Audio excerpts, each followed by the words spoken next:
Hello everyone, एक बार फिर से आप सभी का वेलकम है आपके अपने इस चैनल पे।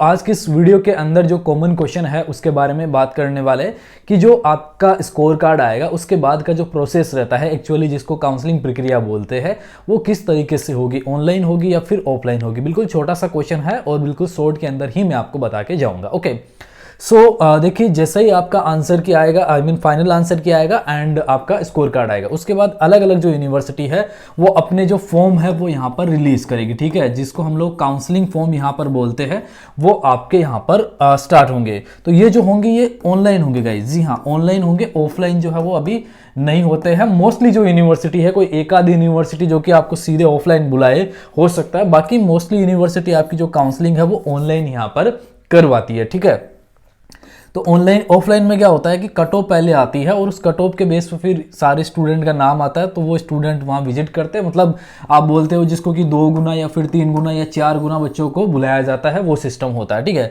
तो ऑनलाइन में क्या होता है, ऑनलाइन में सभी स्टूडेंट अपनी काउंसलिंग करवा सकते हैं। तो पहले आपका जो प्रोसेस है वो ऑनलाइन ही यहाँ पर होगा।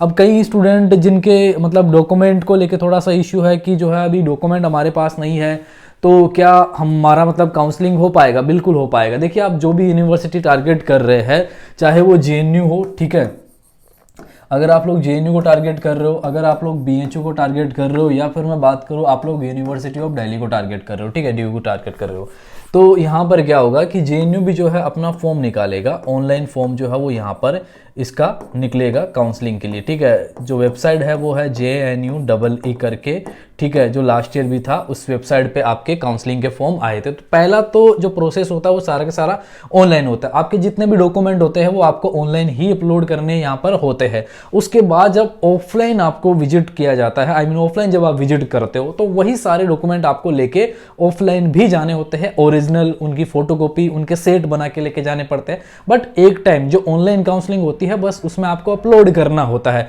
अगर आपके पास मार्कशीट नहीं है लेकिन ऑनलाइन है, आपने कॉलेज से सील साइन करवा रखा है, तो वो आप अपलोड करते हो तो चल जाता है। मान लीजिए कि आप किसी दूसरे स्टेट के हो, आपकी यूनिवर्सिटी किसी दूसरे स्टेट में है, आपने वहाँ से ग्रेजुएशन किया, तो फिलहाल आपके पास मार्कशीट नहीं है लेकिन वो ऑनलाइन भी भेज देते हैं तो भी काम चल जाता है सील साइन करके। तो ऑनलाइन ही होगा पहले आपका, उसके बाद आपका ऑफलाइन होगा। ऑफलाइन में आपको 15 से 20 दिन का मिनिमम जो है वो टाइम यहाँ पर देखने को मिलता है, बाकी 1 मंथ का भी आपको यहाँ पर टाइम मिल जाता है। ऐसे अगर आप बीएचयू की बात करेंगे तो बीएचयू भी जो अपना ऑनलाइन फॉर्म है वो यहाँ पर रिलीज करेगा। ठीक है, ऑनलाइन फॉर्म जो है बीएचयू का भी आपका आएगा काउंसलिंग के लिए। इन्होंने अपने इन्फॉर्मेशन बुलेटिन के अंदर क्लियरली दे रखा है कि पहले आपकी ऑनलाइन ही काउंसलिंग होगी।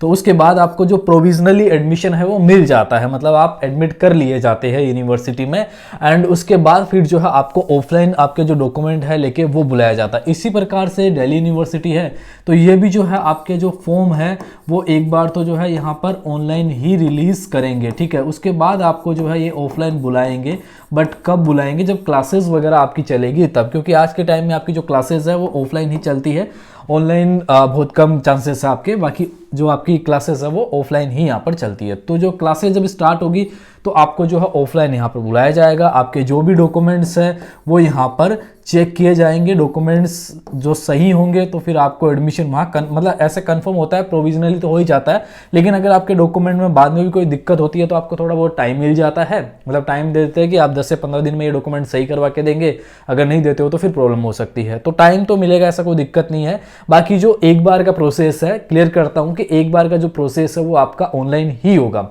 कोई एक आध यूनिवर्सिटी हो सकती है जो कि आपको ऑफलाइन डायरेक्टली बुलाए, लेकिन उस केस में क्या होता है कि वो आपको बुलाती है जैसे 2 गुना 3 गुना 4 गुना 5 गुना ऐसे बच्चों को जो है यहाँ पर बुलाते हैं। कट ऑफ रिलीज होती है और उस कट ऑफ के अकॉर्डिंग बुलाते हैं कि भाई इतने गुना बच्चों को यहाँ पर बुलाया जाता है, और फिर जो एडमिशन लेना चाहता है जो जाता है, जिसको लेना होता है वो चला जाता है। एडमिशन अगर उसको लेना होता है, डॉक्यूमेंट सारे सही होता है तो एडमिशन उसको मिल जाता है। ऑफलाइन प्रोसेस में ऐसा होता है, बट ऑनलाइन में क्या है कि सारे डॉक्यूमेंट आपको अपलोड करने हैं, सही है, आपको एडमिट कर लिया जाता है। अगर आपका कट ऑफ क्लियर है और आपको एडमिशन मिला है तो फिर जो फाइनल आपकी एडमिशन की प्रोसेस होती है उसमें डॉक्यूमेंट आपको अपलोड करने पड़ते हैं गाइस। ओके, देखिए जब काउंसलिंग, एक चीज़ मैं थोड़ा सा क्लियर कर देता हूँ, सॉरी, जब आपकी काउंसलिंग यहाँ पर होगी ना एक्चुअली, तो उस समय आपको सारे डॉक्यूमेंट की जरूरत नहीं पड़ेगी। उस समय जैसे अगर आप एससी के स्टूडेंट है या फिर एसटी के हैं या फिर आप ओबीसी के हैं या फिर आप ईडब्ल्यूएस के स्टूडेंट है या आपके पास कोई डिफेंस कोटा का सर्टिफिकेट है या